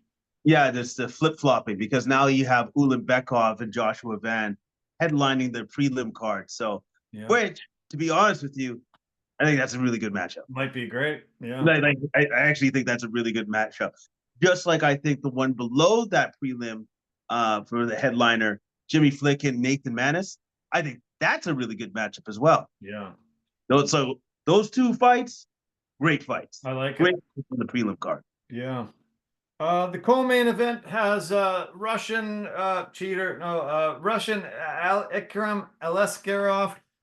He's from Dagestan, 2-0 in the UFC on a 7-fight win streak overall, 15-1 in his career with 6 knockouts, 5 submissions, and 4 decisions. His only loss was to Khamzat Chimaev back in April of 2019, before he even hit the UFC. And Aleskarov was supposed to fight Andre Muniz, who he ended up suffering a broken foot in training for this fight. So now he's fighting newcomer Antonio Trocoli, who makes his UFC debut. The Brazilian is 12-3 in his MMA career, 3 knockouts, 5 submissions. He came through the Dana White Contender Series. He is on a 3-fight win streak, but that's his last fight was actually 2.5 years ago, and it's kind of bizarre. He I don't even know why he's been thrown into the mix in this one. It just seems very strange. He's only had 1 fight in the past few years, and it wasn't even that last Dana White Contender Series fight. He's had another fight in between there in another promotion. It seems like they just threw Aleskarov, whoever they could throw in there with him. Whoever decided to say yes, and Aleskarov it just seems like this is going to be a very easy fight for Askarov. Yeah. Like he should win this in spectacular fashion, and if he doesn't, there's something wrong. The win that he had was 2.5 years ago. He's only had one fight in the past 5 years. And the last fight he had at that 5 year mark was July of 2019, which was considered a no contest. So yeah, weird. They just who are we gonna call? Who are we gonna call? He was the first guy to pick up the phone. They just dialed any number and he's in. So yeah, I think Askarov easily wins this one. Yeah, I think so too. I don't think it's going to be hard for him at all. And then we've got some pretty decent fights on this card. I'm looking forward to some of these other guys.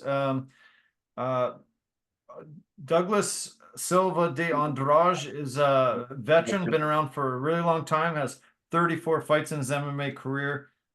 Last fight was a victory in May of 2023 over Cody Stamann. He's one of those guys that's win one, lose one, win one, lose one. He's 7-5 in his UFC career. So he's constantly bounced back and forth between the featherweight and the bantamweight division. His last fight was at a catchweight 140. Don't know why he can't pick a weight class and stick with it, but his resume is super impressive. He's fought Peter Yan, Chito Vera, Rob Font, Nurmagomedov, Leron Murphy, and others. Like a lot of killers on his resume. And yeah, I expect he's gonna do well, having fought all those tough guys over the years. Yeah, and I'm looking forward to that fight. Yeah. That fight with him and Miles Johns, I think that will be a very entertaining battle. Miles Johns is a good fighter, but he's been suspended twice by the UFC for performance-enhancing drugs. So we'll see what happens. First suspension was, I think his first suspension was 6 months, and his second suspension was 4.5 months. So I'm not really sure why, or that seems weird to me. But hopefully he'll be clean finally, and yeah, we'll see the real guy. And I don't know. I'm not sure if yeah, he'll be able to beat a guy with Andrade's resume and an amount of fights. Yeah, it's going to be tough for him. I give the advantage to Andrade, but we'll see. The Brady Heastand, Garrett Armfield, to me, shapes up to be the fight of the night, and really could be one of the all-time fights on this card that we remember, and gets the 50K fight of the night. Action-packed fighters, love to bring it. Both of them. Yeah, both of them are going to go forward. They will.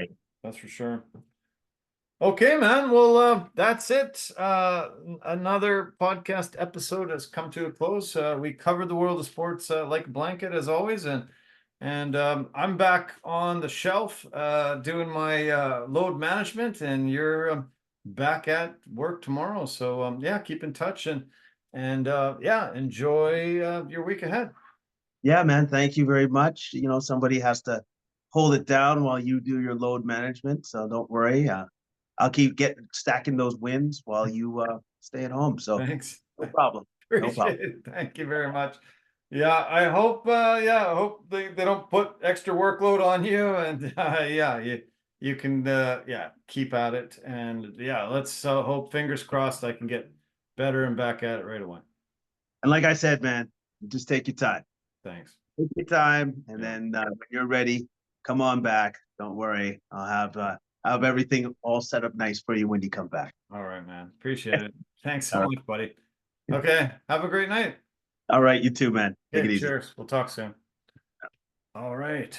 Okay. Well, that's another great podcast episode done and dusted. Yeah, we had another fantastic conversation. I hope you enjoyed it as much as we did doing it. I want to thank you for all your support. Of course, I want to thank the support for our partners and sponsors. We've got Anchor.fm, the easiest place to make a podcast. Love them, and you will love them too. Just go to their website and you can do what we did here. Verbero, the hockey equipment and apparel company, and industry leader in technology, performance, and value. The V350 stick is a must-have for anybody in your hockey family. Pampas and Possibilities, designers of West Coast beautiful things for your home. Get them in, they will spruce it up and make you very happy you did. And Forever Living, the aloe vera company for health and beauty products. We love them, you will too. You can find them on our website, discounted rates, and do so. I hope you have a fantastic week ahead. Love you lots. Take care of yourself, and bye for now.